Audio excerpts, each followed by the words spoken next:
Hello, hello, hello. Angel here. Welcome to or back to the space. Are you new? Hello. Have you been here before? Hello. Lovely to see you here one more time. So, are you ready for another scavenger hunt? I know I am. It's time for Show Us Your Decks Part 2. Now, I know that the first tag was really, really popular, and I'm so happy to see everybody's VRs to it. It was so much fun to see everybody's choices and to hear the stories behind the decks that were chosen for the prompts. So I decided to, challenge myself again. I decided to have some more playtime on my desk. I like to have some playtime. I like getting my decks out. I like doing tags because it allows me to look at my decks and see them with fresh eyes and maybe stumble upon decks that I haven't used for quite a while and, get reacquainted with them and be, intrigued and fall in love with them anew. So that sounds like your bag.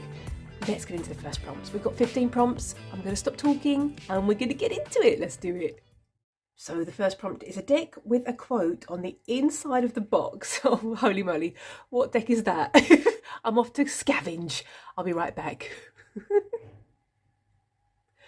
That took a bit of time. Okay, so I ended up choosing the Herbal Astrology Oracle deck. This is a mass market deck. Don't use this one very often, and I keep my plant decks in my apothecary. There's about 6 of them, so I kind of forget I have them, which I think is the reason why I don't use them, and this hasn't been used so much. So this is the quote: "You are the medicine," which I thought was actually really beautiful. So that was the quote on the inside of the box. Should I show you a few cards? I think I should. It'd be rude not to. I love these bags. They remind me of paper bag journals that I make. I don't know, it makes sense in my brain, and I am assuming that I've edged this myself, although I don't remember doing it. And grey, would I usually edge a deck in grey? I don't know, but I'm quite thinking it matches the deck, and I'm wondering why I'm not using this because the artwork is absolutely stunning. Please excuse my boy. We've had an argument and he's trying to get his last opinions in on the argument, and I'm not having any of it. He thinks he should be fed. I think it's not time. So if you hear him through this video, that's why. I love this. I really like that. You know what I'm going to say, don't you? I'm thinking I should pull this one out. Oh, to get some time on my desk. Why am I not using this deck? It's gorgeous. I think it is because what I mentioned. Look at this. I love this. This reminds me of my womb work that I'm doing now. Ooh, ooh. Oh, this has got to come out. Maybe this is the way in for it, for womb work. Oh, I'm intrigued. As mentioned, I think I don't use it or just forget about it because it's sitting in my apothecary with my herb plant decks. And then I just don't see them. Oh, I'm going to get this one out to be used with my womb work. Oh, I'm such a rebel. Okay, let's move on to prompt number 2. Prompt number 2 is a deck or box with a damaged or bent card. Oh, Gordon Bennett. I don't know if I've got one of these, but I'm sure I have somewhere. You might have guessed, I just kind of sit there, on the sofa, coming up with really fun prompts that I think were really fun to chase after decks for. And then when I'm actually sitting here at the desk filming, I'm like, what deck is that? But let's go and have a looky. So the deck I settled on was the, what's this one called? I can't remember. I'm going to get the guidebook out because I should be able to tell you. This was a second-hand deck. I think I found it on my super duper second-hand online shop that I really like to purchase decks from. Here we go. This is the Sacred Heart Sisters Oracle Guidebook. This guidebook is also looking a bit squiffy. It's obviously been loved and, read through. So that's the name of the deck, and I love the bags. Look at the bags, gorgeous. I've had this one out recently to work with the Dream Visions Tarot, I think it's called. I just got a bee in my bonnet that I wanted to get the decks out and work with them as a pairing, and they've been giving me really comforting messages, so I've been using those as a pairing together. And when I was pulling some of the cards, I noticed that one of the cards has been bent, and I haven't bent it myself, but as mentioned, this is a second-hand deck or a pre-love deck, so it's obviously been bent by the previous owner, which I didn't notice and didn't really think about, and it doesn't particularly affect the reading of the card. I don't know if you're able to see this. It's like been bent. Can you see that? It's like been bent right in the centre, so obviously it's like been folded like that accidentally. Don't know if you can see it there. There. Can you see that? Well, anyway, you have to trust me. Trust me. I'm telling the truth. It's a damaged card. So that is the deck for prompt number 2. So prompt number 3, a deck with one or several renamed cards. That could be the majors, the minors, the courts, or the suits. That kind of, you know, that's the whole playing field wide open there. Which deck am I going to choose for that? Okay, I could have chosen a few, but I'm going to choose the Liberation Tarot. This is a deck I got for Christmas, or was it birthday? End of last year, can't remember. These are the backs. These are the edging out the box, which are gorgeous. And these are the cards. So here we go. You're going to see an example of the renaming straight away. Uprising instead of Judgment. The court cards are also renamed. We've got the Crone, which I believe is the Queen. Don't quote me on that. I haven't used this deck yet. The Ancestors for the Hierophant. The Blades for the Sword Suit. Oh, we've got a lot of renaming here. I like this. The Portal, which I love, for the Wheel, or the Wheel of Fortune. We've got the Crone. Let's take a look here. Flowers for the Pentacles. What else we got? Vessels for the Cups. Love this. Love, love, love, love. Spirals are the Wands. What else we got? Courage for the Chariot. Or no, Strength, sorry. What am I saying? Oh, what an nincompoop. What else have we got? We've got quite a few others, I know we have. Now this is created by several different artists. And it was I feel it was an indie deck first, but don't quote me on that. But I purchased it on Amazon, and it was quite an expensive deck, which is what made me hold off on it originally. The Artist for the Fool, the Caravan for the Chariot, love this. Establishment, which is the Emperor. So you know, I think I haven't gone through the whole deck. Well, I have gone through the whole deck, and I've used it a couple of times with the Lioness Tarot Oracle and the Dakini Oracle as well. That made a really great pairing. So I've had a bit of a play with that. Yeah, the Devil as the Shadow. Love that. Love that. So I have used the deck, but I haven't gone through every card and noticed if all of the cards are renamed. But I think a large majority. Obviously, we had the Star, we had the Moon, which was the same. The Whore, which is the High Priestess. Healer.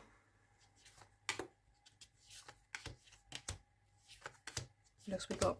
Come along now, give us another renaming. The Chrysalis. Oh, love that. Instead of the Hanged Man, that's beautiful.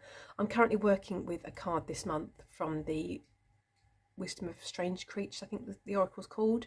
And it's all about being in this transformative state, being in this butterfly soup, as is mentioned in the guidebook, which is written by Angie Sullins. And there's obviously been a lot of like caterpillar and butterfly references as well, synchronicities all throughout the month. And this is just another one. You know, you're in this chrysalis, you're in this butterfly soup, as it's called in the phase. I love that. So yeah, I think I've shown this one enough. I think I've spoken and yammered on about this enough. The Doula for the Empress. Oh, excellent renamings. The World for Dream instead of the World. We're going to find one more renaming, and then we're going to move along the cart, please. There we go. So all of them aren't renamed. Obviously, Death is Death. Come along now. Last one, please, before we continue on our travels. It's not going to be another one now. There we go. The Student of Blades. So there we go. I think that's the page. Don't quote me on that, because mentioned I've only used it a wee little bit and played with some pairs on my desk. Let's move along to the next prompt.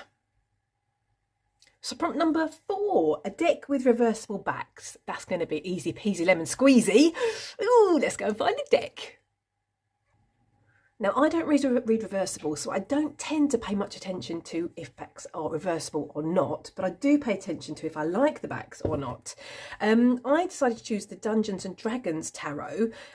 These are the backs, which are clearly reversible. Not that it matters to me, I've got to say, you know. I think I edged mine in black, but don't quote me on that. But I think I did, because I do like me some black edging. And I've been using this deck for my servitor work in combination with a couple of others. And it's like, this is a mass market deck, but it's got like this like texture on the cardstock. I don't know if you can see that. And I don't, just to say, I don't play Dungeons and Dragons, but this taps me into my servitor work. Yeah, I'm going to say that. I'm also going to say that I did purchase this one not a long time ago, a while ago. I want to say maybe like last Christmas or birthday, I feel. And I haven't used it. I love this. And I haven't used it, sorry, being waylaid. I love this as well. Oh, I really like the images. Oh, and I love this. I love this one too. Sorry, right. Stop, squirrel brain. Say what you're going to say. Okay, so I haven't used this very much, and it's been like sitting in my like fantasy whimsical collection of decks, and I've been looking at it thinking I really want to get this out, but it hasn't been speaking to me. And then when I started doing my servitor work, I absolutely adore this Temperance card, just FYI.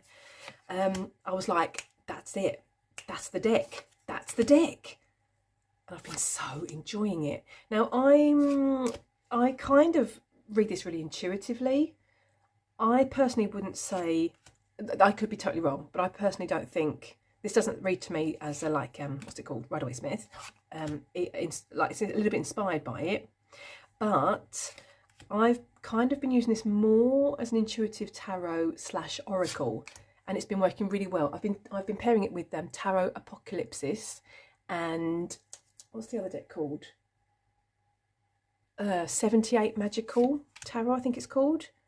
So I've been using those as the tarots, and this more as like an intuitive tarot / oracle. And it's been really good. Really, really enjoyed it. I love the artwork. I love this. This is blooming, blooming, blooming gorgeous. So yes, if I didn't mention, which I think I did, maybe I didn't, I don't play D&D, so I don't recognise any of these characters if they're from D&D. I don't know. But for my servitor work, it works. PG King, Jellybean. Love it. Should we move on to the next prompt? I think we should. Oh, that boy, honestly, he still wants feeding. Prompt number 5. A deck with a star on the box. I think that's going to be quite easy. What do you think? Oh, let's see how long it takes me to find a deck. Okay, this one was quite easy. This one caught my eye from my tarot card. It was like waving at me. This is the Primordial Tarot, mass market. I think it's a Low Scarabeo deck. I think it is. It is. It's a Low Scarabeo deck. I'm going to show you the guidebook in a wee second because, you know, this one needs it, I think. These are the beautiful backs, which could have also worked for the previous prompt, I've got to say, now thinking about it. I've edged mine in black. If you're wondering why I'm using one hand, it's because my boy is sitting, laying on me like a baby because he won't stop, you know, what's the word? Meowing at me for food, so we're trying to keep him a bit quiet. So apologies for the cat hair and the one-handed viewing system going on here. So these are absolutely gorgeous. I'm going to pop that here and get rid of the cat hair. Cat hair everywhere in this blooming place, honestly. Doesn't matter how much over. Anyway, right, so I've been using this deck for past life work. Would you believe it? Well, believe it, because I have been. I've been using it with the Mary L Tarot and the Golden Tarot. Yeah. And I've been having a ball. Now, I previously brought this into my collection I was thinking about using it for ancestral work, but it didn't, it kind of didn't slot into that position for me. And strange but true, I actually used it when I was working with Lilith, and I was using this deck for that work as well. And this is quite unusual with decks, that I decided to take it out of that practice when I stopped working with Lilith and use it for past life work. So that's really, really unusual. I don't tend to, you know, move my decks from one practice to another. Not really, not if they've solidified their place. Here we go, here's the box design. So the suits are renamed, which I'm going to go into a wee second, and you'll see that they're colour coded, as you can see as I'm laying them down. Doesn't follow Rider-Waite-Smith, but I really do find it really really excellent as an intuitive tarot, or even like as an intuitive oracle, which I've kind of been using it for this past life readings. Bear with, my boy wants to get down. Hold on, hold on. Whoop. There's a good boy. So, sorry about that. So yes, that's correct, because I need to show you the guidebook, and now I've got two hands. Hurrah! So yes, let's have a quick look at the guidebook very quickly. So we've got the Suit of Souls, which is the water suit. We've got the Suit of Jewels, which is the Pentacles. And then we've got the, sorry to keep you waiting, the Suit of Nature, which is the Wand, which is it trips me up a little bit, which is why I don't tend to try and think about it too much. And we've got the Suit of Blood, which is the Swords. So as mentioned, it doesn't typically follow the Rider-Waite-Smith. Let's give you a bit of an example. This is the 10 of, wait, what did I say? You see, I don't like getting tripped up by the suits. This is the 10 of Jewels, which is the Pentacle suit. And let me just show you, I'm hoping you can see this here now. You get like quite a chunky piece or bit of information here. So it's got like a bit of a, what's the word, description almost. And then you've got the divinatory meaning, which says having everything that is needed, joyous, gratitude, physical security and nourishment, which kind of lines up with the 10 of Pentacles, obviously. But there is quite a lot here. It says about humans made magical tools, ritual items, symbolic jewellery, useful and beautiful art and homes. Considering they started from nothing, it is simply amazing how human culture has emerged. And yet, for all that marvellous creativity, these people remember where everything comes from. Nature. All that grows from the earth, along with the sun and rain, provides everything that we need. And it continues in that manner. So, you know, I found that the suits tripped me up a wee bit. Hence the reason that I use it as an intuitive deck. And in combination with another tarot deck, works fantastically for little old me. So there we go. That was the Primordial Tarot. Which prompt are we on to now? Is it prompt number 6? I don't know. I think so. Let's get going. So prompt number 6, a deck with no or few people in the minors. Now, I could have cheated and gone with an animal deck, but you know, I wanted to, you know, challenge myself a wee little bit. So I went with Valoria's Tarot, which is a Rockpool mass market deck. This was Penelope's Tarot when it was indie. This is a deck by my favourite creator, Samantha Rook. These are the backs. Could have also worked for the reversible back prompt, and these are the fronts. They're edged in hot pink. They come out the box like this. Love. Now, I haven't used this deck. It just, you know what happens, you know, other decks call louder, but it's going nowhere. So yeah, so let's just get to some minors. Okay, wait, few, what was the deck? What was the prompt? A deck with no or few people. Okay, so here we go. So we haven't really got people there. Or would you class that as people? I'm now thinking that I'm possibly have cheated. Oh no! Have I cheated? No, here we go. But that's kind of like follows the Rider-Waite-Smith. Oh no, I think I'm cheating. I'm really, no, look. No, wait for it. Love this. Here we go. There's another minor. Here's another minor. I kind of felt I was cheating, and I possibly am cheating. But there are a few which don't have it. Here we go. Now, I love Sam Rook's decks. I also have their Macabre Tarot.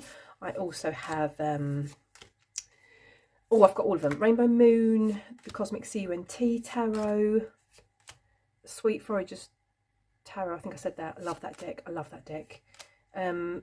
Rainbow Moon, I think I said that. I love this. So yeah, I just really, really enjoy their decks. I love their art style. I love it's like playful and a little bit whimsical. I just really enjoy it. But this one hasn't got a look in yet. And I'm not sure if that's because of the fact that maybe like the colourful decks aren't really talking to me as much right at the minute. I'm in the dark. I'm in my dark phase. But yeah, this is the deck I chose anyway. And it hasn't got any table timers yet, but it's going nowhere. It's safe. And hopefully sooner rather than later, I will be getting this one out and having a play with it and having some, you know, some bonding time with the deck. So prompt number 7, we're still on to not having so many people in decks. A deck that doesn't have a person in the Fool card. Oh, intriguing. Let me go and have a looky. Let me go and have a search. So I chose the Spacious Tarot. I think this is my favourite Fool card. Oh, look, I could have used this for the damage box prompt as well. That's naughty. Naughty me for damaging the box. Okay, so these are the backs. Obviously could have used this for reversible prompt as well. But I'm actually using it for the Fool card prompt. I absolutely love this Fool card. I love this, that you're standing in a position where you can just take that running leap off of that cliff. You know, take that leap of faith. I love that. I love the sky. It's so gorgeous. And this kind of reminds me of when before I moved to the country I live in, with my ex-partner, I came on holiday here for a week, and we went to a lake, which was quite, you know, usual to swim in. And, you know, I'm from the UK, we don't swim in lakes in the UK, we swim in pools. We swim in, you know, swim pools. I was standing on like a ledge, and my ex-partner had already jumped in the water, and he was like, you know, can you just like jump? And I was like, well, I don't know if I want to, because I couldn't see the bottom, it was really dark. And he was like, well, can you just jump, because, you know, before I get old, before summer is over. And I just stood there. I must have stood there for about 10 minutes, and I was like, I don't know if I dare. And just FYI, I'm actually a lifeguard, so but in a pool, not a lake, or you know, on the beach, not a beach lifeguard. And just the thought of jumping into water when I can't see the bottom, it just scares the bejesus out of me. It really, really does. I just can't help myself. And you know, honestly, he got so annoyed with me. He was like, can you just jump? I'm going to get out of the water soon because it's really getting cold in here. And I was like, I will, just need a bit of time. And it was obviously quite high up. But good times. So, yes, back to the story of the deck. I used this a lot when I first got it. And then it's been, you know, taking a bit of a holiday on my tarot shelf, you know, mingling with my other decks. And it hasn't had any time on my desk for quite a while. So I would like to get it back out again. But it's not, you know, it's not like I don't feel this urgency to get it out. I love the deck. I love, you know, the depictions are really great. Really, really like them. But it, you know, it'll see some time when it sees some time, when it calls to me and when it needs to come out and give me a message. But this is most definitely one, if not my most favourite Fool cards in my collection. So yeah, there we go. Love it. Let's move along to the next prompt. So prompt number 8, a deck with your favourite box design. You know, no frills, no fancy schmancy stuff. Just give me a 2-part box, a good sized 2-part box that fits everything in that said box. That's what I want. Just give me something simple. I like that. I like it that everything fits in the same box, the same size. You know, it's easy to store. Bish bash bosh, does the job, protects the cards, protects the book. Lovely jubbly. Bob's your uncle, Fanny's your aunt. Love it. So this is the deck that's going to, you know, represent the box design for me. Whilst I'm here, I'm going to show you a few cards because why not? These are the backs. I haven't used mine yet. What's that on the back? What's that? What's going on, y'all? Haven't used it yet. Got it a couple of months ago. It was on, wait, I'm showing you the backs and not the fronts. Oh, Angel, get a grip. What's going on? I felt really drawn to this deck because I've already got the Soul Mirror Oracle, which I really love. And I love the guidebook. I love the artwork. I think it's amazing. I pair that deck with the Black Violet Tarot. And so I really fancy getting this deck. Now, it is quite, I feel it's quite trendy. I don't know if trend is a trendy word or if I'm like totally not down with the kids. Love this. But I don't know if it's too trendy. I don't know. And there are some cards in here. I haven't worked this one as yet, and I've looked through it a couple of times, and I can't think which card it is or what cards they are. They kind of don't work for me for as a depiction. Wait, some of the depictions don't work for me the way I read tarot. That's what I'm going to say. Apologies for my terrible English. So I can't think which cards they were offhand. I'm drawing a complete blank, and I didn't think about taking this up in this prompt, which is why I didn't prepare. But just know that that is the case, and I haven't used it as yet. But I'm looking forward to using it. The end. Honestly, really, sometimes I do wonder why you're here and why you're watching. Okay, what prompt are we on? We're prompt 9, prompt number 10. Let's get to it. So, prompt number 9, a deck you've made a complete 180 turnaround about. So you either loved the look of it and then it fell flat when you got it, or you kind of really liked it, then you got it, you didn't really like it, but then like you did a complete 180 turnaround about it again. Does that make sense? So either or, you choose. You loved it and then it didn't work for you, or it didn't work for you and now you really love it. Do you get my drift? I hope you catch my drift. I chose the Wild Unknown Tarot. This is the mass market version, and I'm going to go with, I was really intrigued by it because it was like really, you know, a really popular deck on TarotTube when I first started my tarot journey. Got it. I was like, yeah, I think the artwork is lovely, but it was a slow burner. I was like, I can't, this doesn't give me anything. And then I had my phase, I'm going to say, where I was really enjoying going out into the woods and connecting with the birch tree.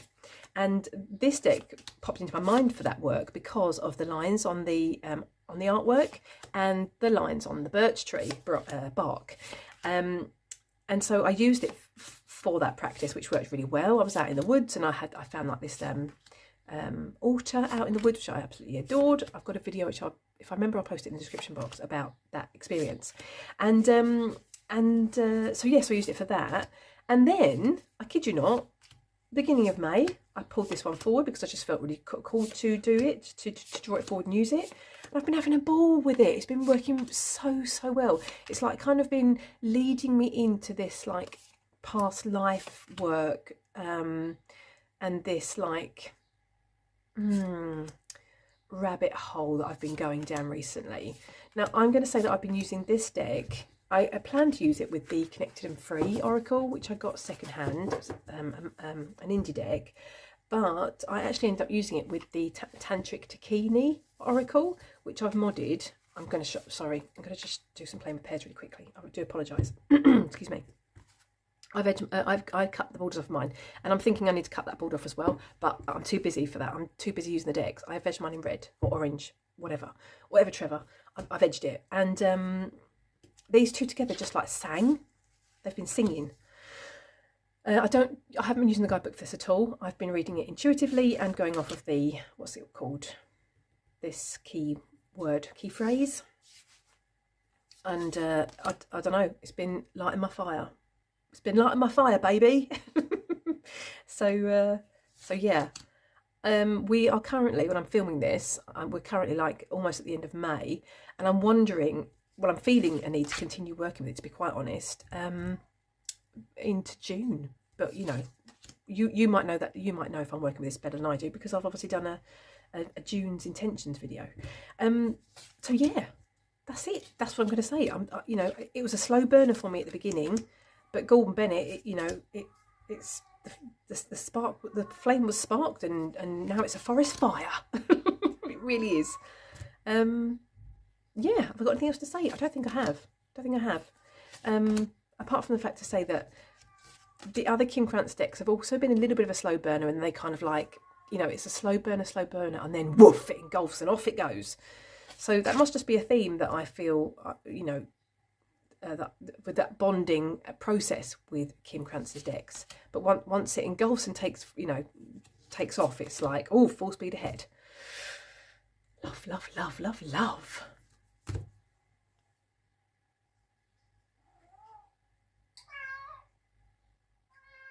Number 10, a deck with an even major on the artwork on the box. Does that make sense? I hope so. So, like, you know, we could talk about the Emperor, the Lovers, the Strength card, the Wheel, etc., etc., etc. An even major on the artwork on the box. I chose the Inner Light Tarot. This is the High Priestess card. Bish bash bosh. Haven't used this deck because it's in a separate place to my other decks. It's with my like chakra. I love this. It's with my chakra and like yoga decks, I'm going to say, and I kind of forget I have it, so I haven't worked with it yet. But can I just show some appreciation for the beautiful edging job I did on this beauty, which is like bronze. I think I did it with a bronze Sharpie. Love it. So can't tell you anything about it because I haven't used it, but I think the artwork is lovely. And I clearly need to, you know, get this out and start using it. I love this. So yeah, that was the deck for prompt number 10. So prompt number 11, a deck on the shelf, on your tarot shelf or tarot storage area with the text facing the other way from the other decks, or a deck that you currently have stored in the wrong place. Are you going to follow me along? Come and have a look. I'll show you. I'll show you the deck I'm thinking about, or like what I'm thinking. These are the decks in my apothecary. These are the plant decks I was talking about. I spy a deck which is with the text facing the wrong way. Here we go. This is my apothecary here, and on the other side there's a glass door beside me, so I'm not going to show that. But here we go. That deck right there. Dodgy camera work. Sorry. There. That's definitely facing the wrong way, is it not? It is. Let's see what deck that is. So, the Wisdom of Trees Oracle, inspirational cards for wisdom and guidance. Not a big fan of this box, and the box has like sunken. I don't know if you can see that. And as you can see, it's only standing. There hasn't been anything standing on it. These are the backs. I don't use this deck for divination. I use this for not research, but well, yeah, I suppose research really. When I'm looking into, you know, different plants, different trees, as mentioned with the birch energy.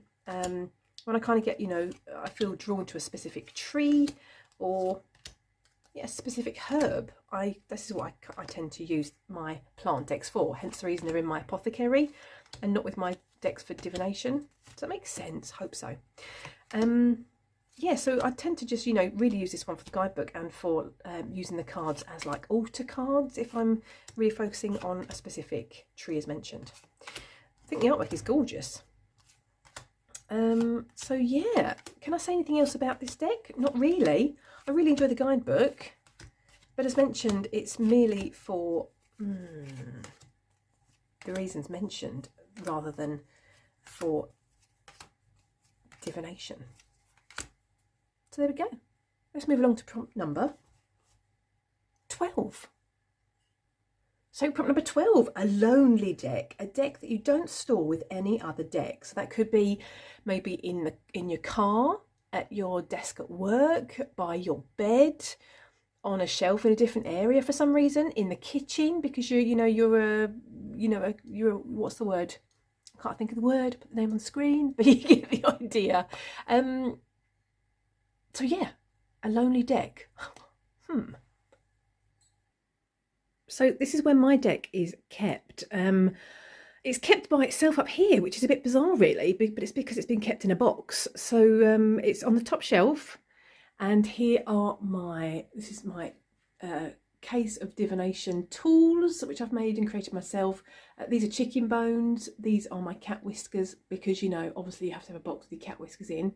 Duh. These are my pendulums. These are my doll parts. This is, that's just something I found. It's, well, you know what it is, don't you? I can't think of the word, but you know what it is. And this there is the deck. Let's take a look at which deck is in that box. I feel quite bad now. This is my most favourite indie deck, the Monsoon Tarot, which has its own box because I think it's so special. But of course, because it's you know, on the box, in a box on that shelf, I do tend to forget about it. So maybe I need to replace the box, replace it with a new bag. This came with a different deck. I'll put the name on the screen of the deck. And I'm thinking that this might be a good match. What do we think? It feels a bit naughty to leave it on the shelf by itself, doesn't it? Being lonely. I don't like that idea. Stop talking. Show some cards. And sorry, just to say, this is the only, I think I'm going to say, right in saying, one of my only decks that I have, what's these called? Crystals with. So I suppose it's being kept company in that way. Stop babbling, Angel. Get on with it. This is beautiful cardstock. This was a Kickstarter that I backed. I think it's like one of my first, second or third, can't remember, but Kickstarter that I backed. And I decided to back it because it's so unlike any deck that I have in my collection. It's so whimsical and dreamlike. And at that time I didn't have so many of those kind of decks. I love the colour palette. I love the lilacs. I think it's absolutely stunning. I've actually paired this on with my favourite deck, the Sell and Raise Tarot. I know it's a bit bizarre, but I have. And I've also used this deck as an oracle instead of a tarot because it's just so, what's the word? Intuitive. This is another one of my most favourite fall cards. This, you know, breaking through the what's that word called? Not the hedge, but like the clearing, coming through the clearing to a new start. I love that. I love it. So I love the depictions of the majority of the cards, to be quite honest. They speak to me. They, you know, they give me a lot of intuitive feelings and thoughts and epiphanies. That's a great word. I'm going to say that the guidebook is not much to write home about. This is the guidebook. It's in I don't know if this is, I don't know what language it is. I'm really sorry. And then you've got like the English here, which is you've got a few keywords, and then you've got like a little key phrase, or you know, a little bit of a description. So it doesn't tell you anything about the artwork or anything like that. So yeah. So look at this. This is amazing. Amazing. Look at this apple with the key in it. Oh, it's like opening. Oh, I love it. It's like it's got that. It speaks to me of Eve, you know, biting the apple and getting the knowledge, and oh, I just love it. I love it. Love it. I love it. Yeah, I can only praise. I can only sing the praises of this deck. So there we go. That is the lonely deck in my collection. Prop number 13. Unlucky for some, but not for us. Prop number 13, a deck you associate with the current seasons. This could be spring, summer, autumn, winter. You do you, boo. I'm going to say that this current season, which we're going towards midsummer, which is in June. This season reminds me of my foraging season, because obviously the plants are, you know, lovely and green and lush and gorgeous.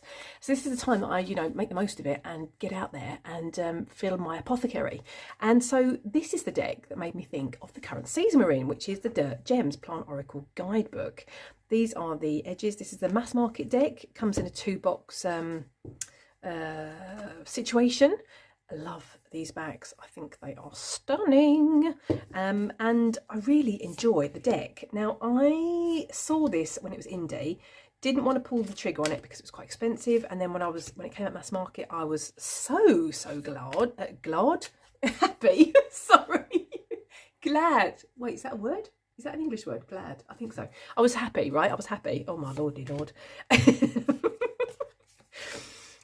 Anyway, yeah, on with the story.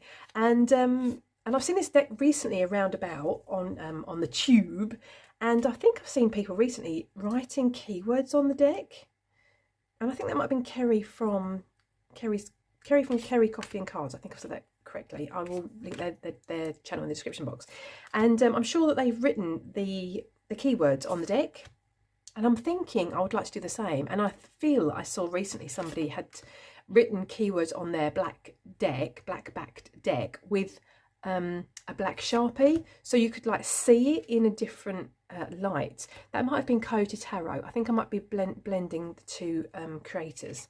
I think I might be blending Kerry and Sarah. I'm not sure. I'm sorry if I have. I'll link both channels in the description box anywho.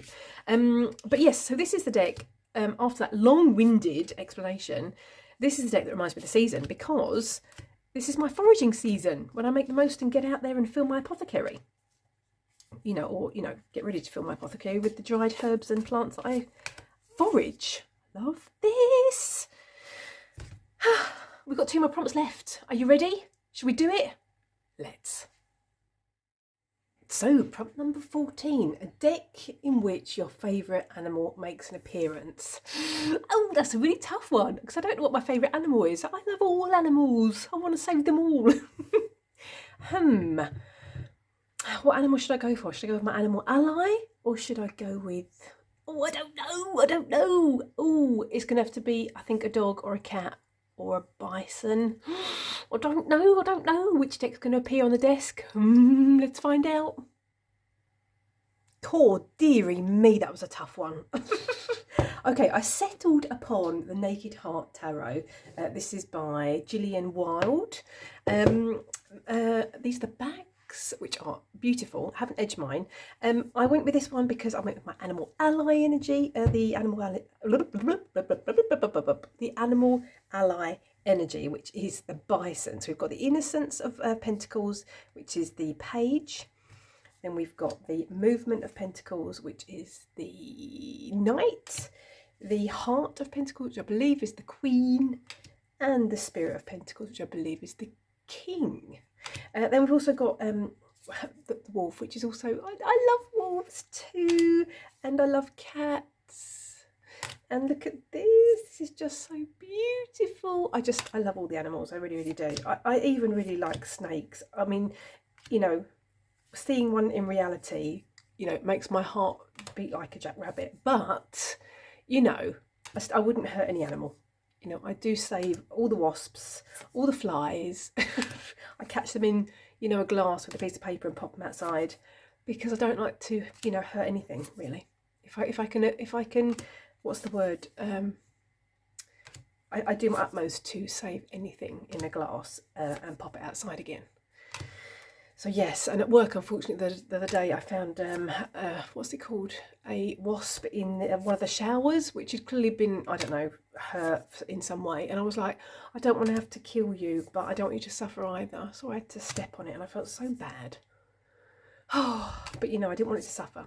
Anyway, so this is the, I'm totally going off on a tangent, sorry, the Naked Heart Tarot. Love it. It's on my list to work with this year. And I would really like to do a proper month deep dive with it. And I'm wondering if maybe it would pair quite nicely with the Wild Unknown Tarot. But you know, I just don't know. I'll have to have a play around with that.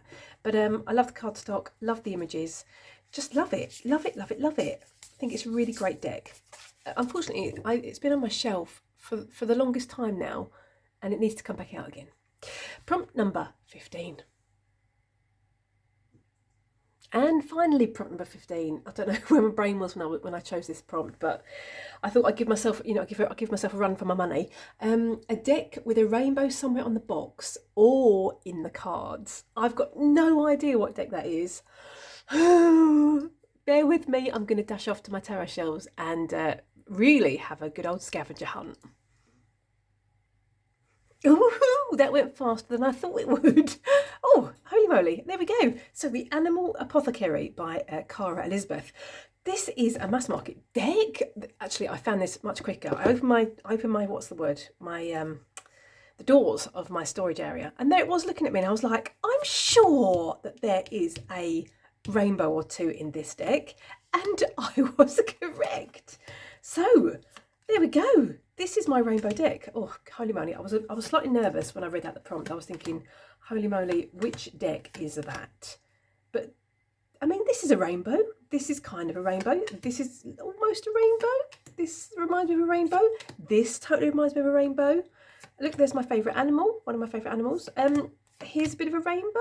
Oh, I don't know if you're going to go along with me, but this is my choice for the prompt. So there we go. That is the Animal Apothecary deck. This is a really versatile deck. Really like it. It's, what's the word, paired a lot with decks in my collection. And yeah, I just really, really enjoy it. I like the guidebook. I like the way it reads. And, you know, I don't have to go to the guidebook if I don't want to. I can just, you know, totally jump off from the keyword. So there we go. If you would like to, you know, tag along, join in on the tag, then do that, and don't forget to tag me because I would love to see your choices. Thank you for hanging out with me. Yeah, I'm going to thank you very much for, you know, spending some time with me, and I'm going to wish you a lovely morning, afternoon, or evening, wherever you are. Take care, and I would hope to see you in the next video. Toodaloo.